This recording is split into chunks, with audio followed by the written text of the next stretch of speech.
Hello, class. Greetings from Berlin. Different, a little different than the usual jungle setting. Here, I'm in like uh, a rooftop. And first of all, I want to. Ooh, it's raining a little bit. I want to tell you that I'm glowing right now. I'm really happy I took this course because I knew I had to. I knew this was gonna be key to my development. But the thing is, I think I finally figured that out. This chapter was the missing piece of like what am I gonna do with this psychology thing? And well, let me sidetrack a little bit because in my story, I probably told you like in bits and pieces.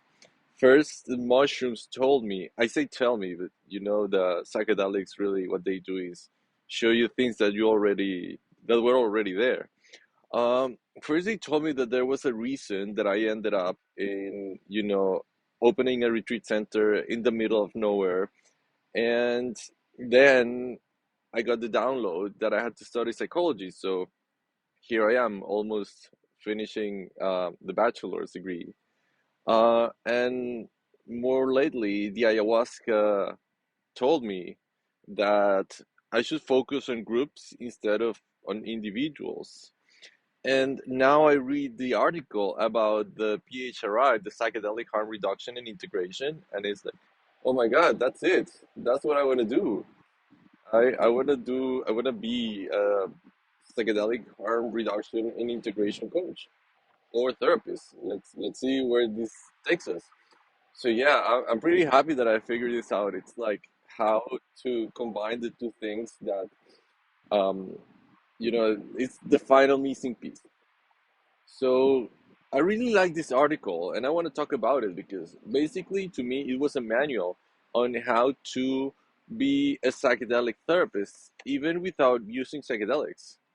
And this is genius because it's kind of like it's kind of like the loophole in how to work on psychedelics without engaging with psychedelics.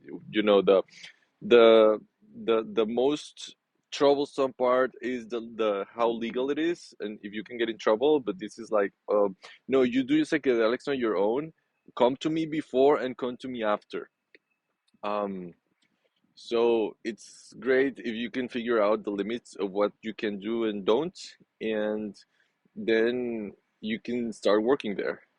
So this is how I think I'm going to integrate science into a ceremony that is mostly rooted in indigenous traditions and a lot of, oh yeah, we do this because this is what people usually do.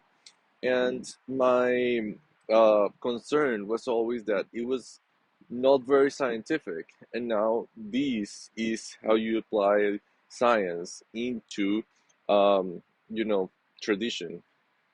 So let's try to answer the questions. Going back to the main topic, why is integration important to the transformational potential of the psychedelic experience? Well, in my experience, integration without integration, whatever happens, let's say during the ceremony or during the therapy, um, it fades away. And it takes some time. Let's say you do mushrooms and you get these amazing downloads or power ups. And for a while, you're like super excited and yeah, I'm gonna do this, I'm gonna do that. And then it just fades away. So, um, and I'm gonna bring this quote from this article. Integration is the process of bringing separate elements together into a whole. For our purposes, it is the art of weaving the extraordinary into the ordinary. Um, and it also says how the force of habit it's can be stronger than the psychedelic experience. And yeah, it's absolutely true. So integration is necessary. Otherwise, you go back to old habits. And I remember that after my first ever retreat, the one that we hosted, it broke my heart to see one of our participants, which by the way was a clinical therapist, excuse me, and during what we call integration calls, which is just a couple of calls that we have after the ceremony ended, let's say weeks after. And he was in tears saying that, yeah, he had this amazing experience with us, but now it was back to the same shit.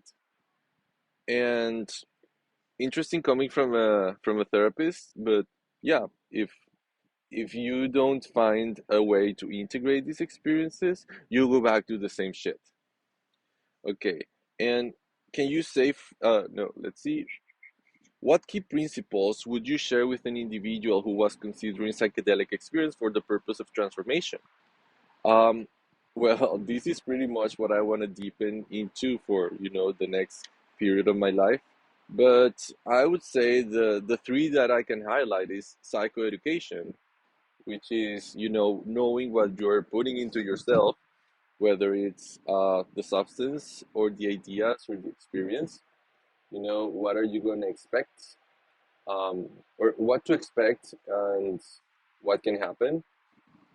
Actually, that's the second one, expectation management, because we don't want to disappoint or to be disappointed about whether the experience didn't meet what we wanted to, or if it was too overwhelming.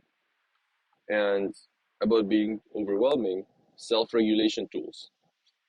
We read a little bit about somatic practices. Breathing is very important. And let me share you an interesting one. um, I heard a friend say that going through a psychedelic experience is like being on a boat in the middle of the lake. The only way out is forward, and the boat is a sailboat. Forgot to say that. So every time you breathe into the sail, and that pushes the boat forward. So, that's a really little cute strategy for going back into, or like to work with a very overwhelming experience. So that's it. And just to say, I'm really happy I took this course, and I'm really excited about what's gonna come next into my life. Um, all right. See you later. Bye.